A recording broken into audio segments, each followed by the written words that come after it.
Hey everyone, welcome to Library of Lindsay. I'm Lindsay, and today we're going to be talking about a topic that is really close to my heart, as I have been a customer of both platforms. We're going to be talking about Audible versus Libro FM. And if you haven't heard about either of these platforms, they're basically audiobook provider platforms where they have a subscription-based model where you can buy credits to then get audiobooks on your phone every single month. So I guess I wanted to start with, why are we really chatting about this? Because there are a lot of platforms out there that you could use for audiobooks. I mean, we have Google Play, we have Libby for our libraries, Audible, Libro FM. I'm sure I'm forgetting some. And the main reason that I really wanted to talk about this is because there's a lot of interesting dynamics at play. If you haven't seen the news, Brandon Sanderson last year combated Audible, basically put all of his secret projects were not going to be on Audible's platform. And it got me thinking, because at the time I was a subscriber to Audible. I had a Kindle, I was in the Amazon ecosystem. And so for me, it got me thinking on why would someone as so successful as Brandon Sanderson want to combat this type of organization? And so I looked into it, and it was kind of scary where the differences and everything lies, especially the current grasp Amazon has on the audiobook and honestly book space and publishing industry as a whole. We're going to get into the difference between the two and my thoughts on both, as I have been a customer now of Audible and I'm now a current customer of Libro FM. So let's get into it. We're going to start with Audible, as I was a previous subscriber of Audible for about a year and a half, almost 2 years. It is a platform that is owned by Amazon, by Jeff Bezos, and it's integrated really well into the Kindle ecosystem. Their membership only costs $14.95 a month for the Premium Plus membership, which includes 1 credit. So basically you can get a credit and buy any audiobook you want, and it's yours to keep, as well as access to their Plus catalog. Or you could pay $7.95 a month just to access their Plus catalog, which honestly, in my opinion, when I had Audible, their Plus catalog was not the best. I had the $14.95 a month membership. I got a credit every single month, and it was fine. I really enjoyed it. Audible has a lot of exclusive content on their platform, which at the time, as a customer, it really was great. Once you purchase these credits, you keep that title, regardless of if you have an Audible subscription anymore or not, but you have to utilize the credit. If you were to cancel your Audible subscription, any credits that you purchase with your membership, so say you had 3 months of credits that you haven't used, so you have 3 credits, and you decide to cancel, you lose those credits, which I almost learned the hard way after canceling my subscription. It's a really nasty tactic, in my opinion, for a company to say, okay, yeah, these credits that you purchased already, yeah, it doesn't matter. If you're gonna cancel a subscription with us, you either have to use them right now or you lose them. The Audible app is a separate app from the Kindle app, as well as Amazon.com. They have something called Whisper Sync, which it was a feature that I tried to use and it never really worked for me, but I'm hoping that they updated it, where if you were listening to a book, you stopped, you opened your Kindle, it would automatically go to where you stopped listening and vice versa, which was a great feature for those that are looking to stay in the ecosystem of Amazon. It's really convenient, especially if you are a listener and a reader. Like if you're listening to the same book and reading the same book, being able to track where you are and have the system automatically update that is a huge plus for so many people. I will also say that doing my research, I didn't know this, but I kind of suspected Audible's audiobooks are not DRM free, meaning they have to be used on Amazon's platform, Amazon's ecosystem only. There's technology within it that basically blocks them from being used by anywhere else. I never tried that in my experience when I used Audible, but many people want to be able to have that option, so I just wanted to flag that as well. All right, let's get into why I left Audible.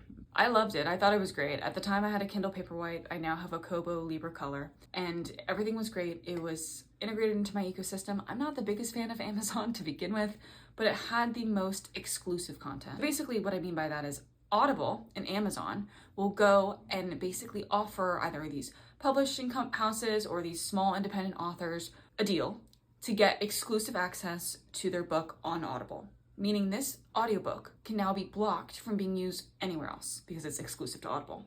That includes libraries. I had a big issue when I first was trying to read the A Court of Thorns and Roses series. I think now they're on my library's ecosystem, but at the time they were exclusive to Audible. Same with Quicksilver, one of the really popular fantasy books right now. It's exclusive to Audible, so I can't listen to it, and I'm mainly an audiobook reader. For me, that was really a turning point, just because at first, as a consumer, I really enjoyed that, but then I realized that Like, this is hurting the publishing industry. This is hurting small authors. This is hurting artists in general. Brandon Sanderson's push on not having his 4 secret projects on Audible was mainly due to this, as well as he just thought that Audible and Amazon was not paying authors appropriately. There's no way to see how much you're going to be making as an author. There's no way to see the price scale on, like, as things go more and more viral, as people purchase your audiobook more, there's no way to see how much an author is going to get paid. And he really critiqued the fact that Amazon was taking a larger chunk than they should. And he even said in one of his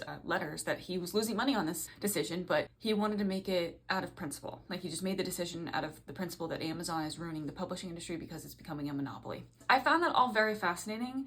I started doing some digging around to see what other alternatives there could be to Amazon and the ecosystem that Amazon has created, because honestly, if you're just a casual reader, it's perfect for you. And I get people that want to stay in it and want to use it because it makes sense. It's like Apple. Apple is the same way as I use my AirPods and on my iPad and on my iPhone. So it's the same exact thing where it preys on people's convenience and takes from that smaller community of those artists that potentially like could be getting a better deal, as well as honestly the consumers. Like, if our libraries and other institutions cannot access these audiobooks or these books, we need innovation in the publishing space. We don't need one organization, one billionaire to run all of this. With all that being said, I decided to switch to Libro FM. Libro FM is an organization that was founded, I believe it was founded in 2014, 2015, to combat the monopoly that was being created, as well as support local bookshops and independent bookshops. So every single purchase that you make through your membership actually contributes back to a bookshop that you select. So it could be your local one where you live, it could be the one where you're from, which I think is really cool. And every single year they put out a report saying, here's how many bookshops we've helped, here's how many audiobooks that we've gotten on our website, and just basically being a little bit more transparent with what they do with their organization, which I'm a big fan of. Just to be transparent, Libro FM's membership is also $14.99, so 5 cents more than Audible's premium membership, and there's no catalog. So it's basically, I'm paying $15 a month to get a credit for a book. The really big difference as well with Libro FM is you can cancel your subscription at any time, you can pause it, and your credits are yours. So right now I'm actually in kind of that window where I have paused my subscription. I have 6 credits that I haven't used, and I could still use them. Like, I am not an active payer to Libro FM, but they respect that I paid for my credits. I should be able to use them, and I could also gift them. I really respect them for that. It's basically what you purchase is yours. Libro FM is also DRM free, so basically they want you to be able to use their audiobooks wherever you're comfortable using audiobooks. With that being said, their platform is the best place to use them in my opinion. I've used Libro FM's app, and I find that it's less clunky than Audible's. Similar to Goodreads versus Storygraph, Goodreads hasn't been updated since like 2005. It's a joke, but you know what I mean. Libro FM's app is constantly being updated, and it looks modern, if that makes sense. As of 2024, Libro hit 500,000 audiobooks available on their website. So basically everything you ever want is on there except for those Audible exclusives, which is, as someone who switched, is annoying. Like, I keep thinking about Quicksilver. For some people, that might be a deal breaker because there are certain Audible exclusives that you can't obviously find anywhere else that you really want to read those series. And right now, as a non-subscriber to Audible, I would have to pay $30, $40 per audiobook. Overall, I think Libro FM's mission is really something to be celebrated. The fact that they're not only trying to combat the monopoly that is Amazon, they are also trying to give back to independent bookstores that have been struggling through not only the pandemic, but the rise of retailers again, like Barnes & Noble, Books A Million, etc. I appreciate that some of my money is going indirectly to my local bookshop, even though I don't shop there every single day. With all of that being said, there's other options out there too, right? I haven't even mentioned many of the others. I've only experienced Audible and Libro FM and Libby with my local library. I highly recommend, if you don't want to pay anything, go to your local library, get a library card, and see if they have either OneDrive or Libby or what are the other ones? Hoopla. Like, there are platforms out there that are working with your local libraries for you to get access to free audiobooks right now. So I highly recommend just going to your library if you don't want to even deal with paying for a membership or a subscription. And especially right now, I don't know where you live, but I live in the United States. Supporting your libraries is more important than ever. I guess basically what I wanted to say here is that there are options out there but they don't have to be Audible. As someone who has switched from Audible to Libra FM, this as someone who actively uses Libby in my local library, you don't have to support Amazon, but I don't blame you and I don't judge you if you do. And honestly, like they have the most exclusive content, so I get it. Trust me. From one audiobook lover to another, I hope you guys have a good day, and I will see you on the next one.